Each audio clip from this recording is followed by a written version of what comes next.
It always begins the same way. She gazes at you, not for who you are, but for who she dreams you could be. You sense it in her stare, don't you?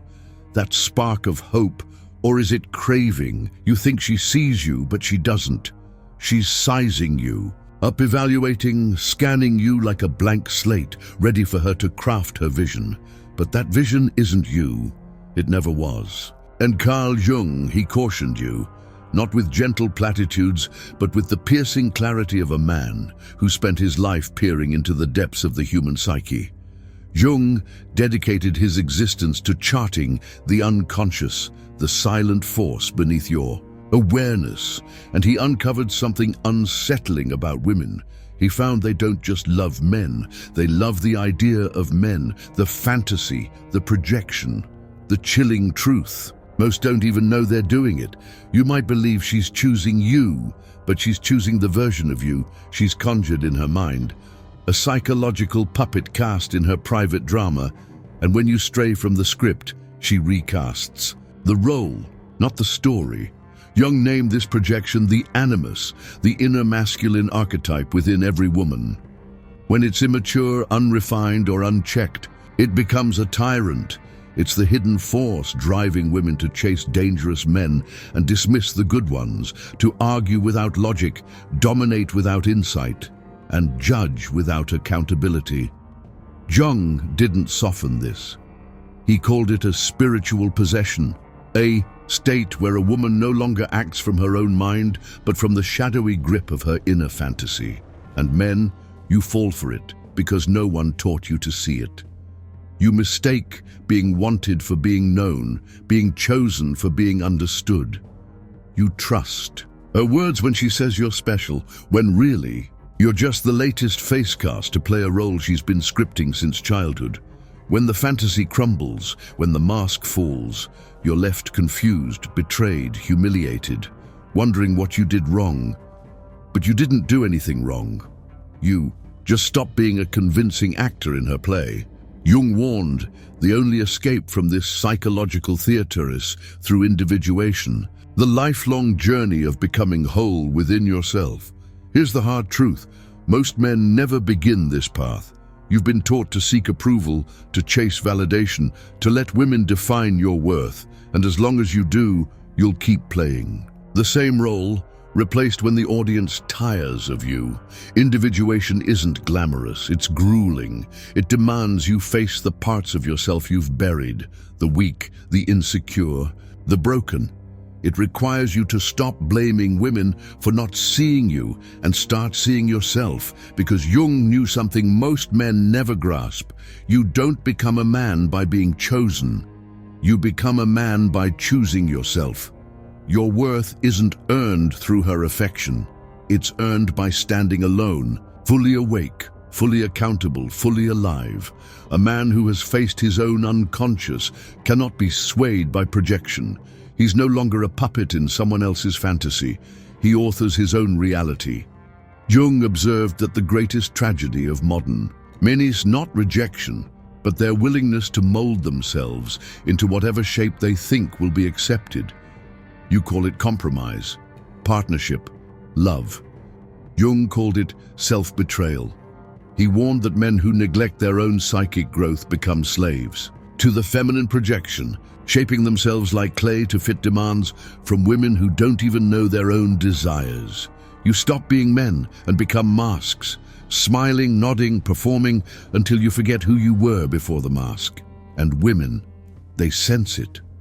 Oh, they sense it more than you can imagine. The very traits you think will win her love, compliance, predictability, availability, become the reasons she loses interest. Why? Because, as Jung taught, the feminine instinct is drawn not to comfort, but to mystery, risk, to the man she cannot fully define or control. The moment you make yourself fully known, without boundaries, without a spine, you don't become more lovable. You become invisible, disposable, replaceable. Yet here's the paradox that keeps men trapped. You fear solitude more than you fear being fake. You'd rather lose yourself than lose her. You'd rather live a role than face the terror of standing without applause. But Jung taught that until a man embraces that solitude, he will never be free. He wrote that individuation is not for the faint-hearted because it requires you to die before you die.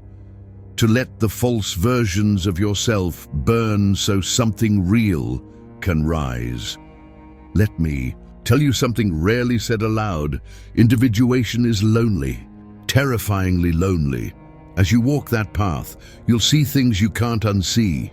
The games people play, the masks they wear, the lies they tell themselves to feel safe. And when you try to share what you see, they'll mock you, call you cold, arrogant, too serious. They'll say you're the problem, but you're not the problem. You're the mirror. And people hate mirrors when they reflect truths they're not ready to face.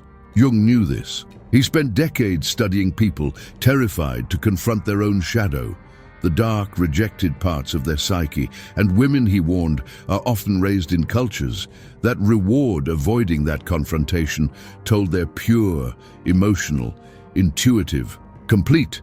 But Jung didn't buy it. He wrote that the greatest danger to women is their unconscious animus, the inner voice that speaks with false certainty, false authority, false moral superiority. If a woman doesn't face and integrate this force, she becomes its prisoner, projecting it onto every man she meets, blaming them for the war she refuses to fight within. And you, thinking you're her savior, believing you'll be the exception, that if you love her enough, prove yourself enough, perform well enough, she'll choose you for you. But that's not how projection works. Jung taught that projection is a thief. It steals reality and replaces it with illusion. Until both men and women wake from that illusion, they're doomed to repeat the same tragedy, blaming each other, dancing with shadows. Here's the cruelest irony. The woman who once saw you as her hero will one day see you as her enemy, not because you changed, but because you failed to fulfill her fantasy, and she won't even realize she's doing it. Jung called this betrayal inevitable when neither side owns their inner world. You didn't lie to her, betray her. You simply disappointed the character she invented. You were never that character. That's why she resents you, not for your flaws, but for failing to be the myth she never shared. Jung once said, people will do anything, no matter how absurd, to avoid facing their own souls. Nowhere is this truer than in love. Men and women enter relationships not as whole beings, but as projections, dragging their fears, unmet needs, and childhood wounds into the arms of someone they barely know. You call it love.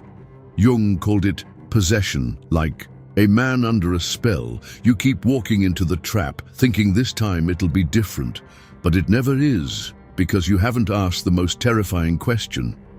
What if I'm responsible for this pattern? You want to blame women, call them manipulative, shallow, deceptive. But Jung would ask, why did you let yourself be chosen by her? A man who ignores his own anima, his inner feminine world, is destined to be enslaved by hers. You're not a victim, you're a volunteer. You chose to play the fool, to act in her myth, because facing your own emptiness was more terrifying than playing her game. This is where most of you will turn away, because here the comfort ends and responsibility begins. Jung didn't offer easy fixes or quick steps to greatness. He gave you the brutal task of self-confrontation, of sitting alone in the silence of your mind until the illusions crack. Until the voice that says you're nothing without her dies. That voice will fight to survive, telling you you need her, that you're incomplete without her, that no man can live without feminine validation. But Jung's work whispers something fiercer. The man who can stand without her, without approval, without applause, is the man who is free, free from projection, from performance, from living as someone else's idea of a man. When you reach that place, you don't become cold or distant. You become real, rooted, alive in your own skin, and paradoxically, that's when women are most drawn to you. Not because you need them, but because you don't. You'll smile not from heartlessness, but from understanding. She's on her own journey, facing her own animus, breaking her own illusions. You can't do that work for her. You can't save her from herself. You can only walk your path so fearlessly that you become a mirror, reflecting truth to those who dare to look. Most will turn away, but a rare few will thank you. That, my friend, is the difference between being loved for the role you play and being respected for the man you've become. When you no longer need to perform, people will feel your presence and squirm. They'll sense something they can't name, the weight of a man who no longer fits their boxes. Jung warned that the individuated man is not welcomed. He's feared, misunderstood, called distant, arrogant, but the truth is more dangerous. You've become untouchable, unbuyable, unmanipulable. You see through the game. And here's the irony. Those who once craved your attention, your validation, your approval, will resent you for not needing theirs. Women, especially those gripped by the fantasy of the perfect man, will call you emotionally unavailable, too analytical, too distant. What they mean is, they can't control you. You've stepped off their stage, stopped reading their script. Without that script, they don't know what to do with you, because you've stopped being a character and started being a man. Jung once quipped that the gods have become diseases, that what was once divine possession is now neurosis. Men chasing validation are the sickest of all. You think it's romantic to say, "I'd do anything for her," or "she's my everything." But Jung would shake his head and say, "You're refusing to carry your own soul. It's easier to project it onto a woman, to make her your hope, your meaning, your purpose. But when she realizes she wasn't meant to carry your soul, she'll drop it. She must. No woman, no matter how loving, can bear the weight of a man who won't hold himself. When she drops it, you'll feel betrayed. But you shouldn't. You should thank her.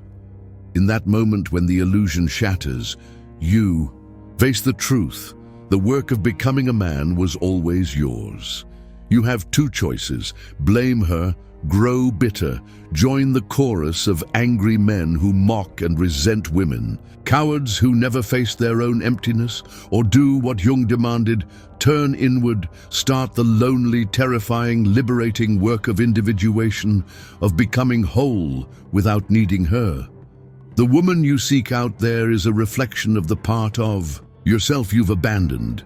Until you face that part, every relationship will be a performance, every connection a transaction, every love a lie. But when you integrate your own anima, you become a man who no longer chases women. You don't pursue, manipulate, or perform. You stand still, rooted in who you are, and from that place, something miraculous happens. You attract women who want truth, not a character. You'll know her when you meet her. She won't demand you perform, rewrite your script, or fulfill her fantasy. She'll stand before you, raw and real, not a goddess seeking worship, but a human walking her own path beside you. No masks, no projections, no games. She won't flood you with grand promises, treat you as the missing piece of her puzzle, or seduce you with talk of completion. She isn't looking to be saved or completed.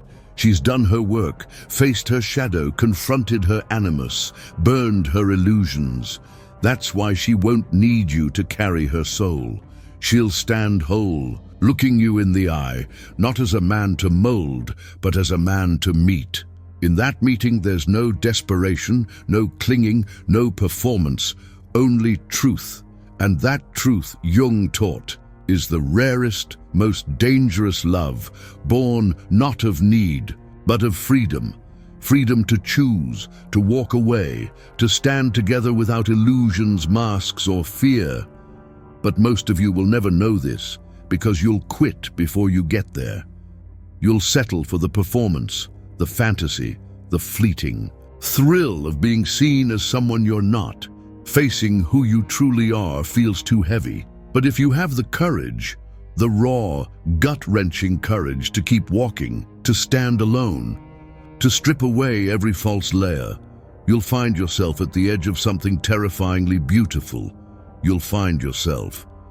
And when you do, women will no longer define your identity. They won't be the mirror you use to feel like a man. They'll become partners, not prizes. Mirrors, not mothers, allies, not saviors. You'll love them not because you need them, but because you choose to, from strength, from wholeness, from a place that knows, without apology, who you are. Jung didn't give you a map. He gave you a warning. Every man who refuses to confront himself will be a slave to others' projections, especially women's. But he also gave you a challenge. Walk the path of individuation. Stop blaming women for the roles you play. Stop seeking wholeness in their eyes.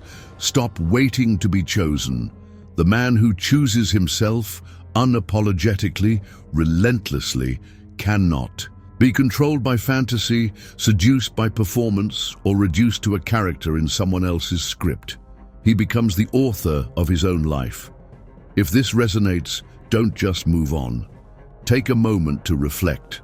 Share this truth with another man who needs it. The time to wake up is now.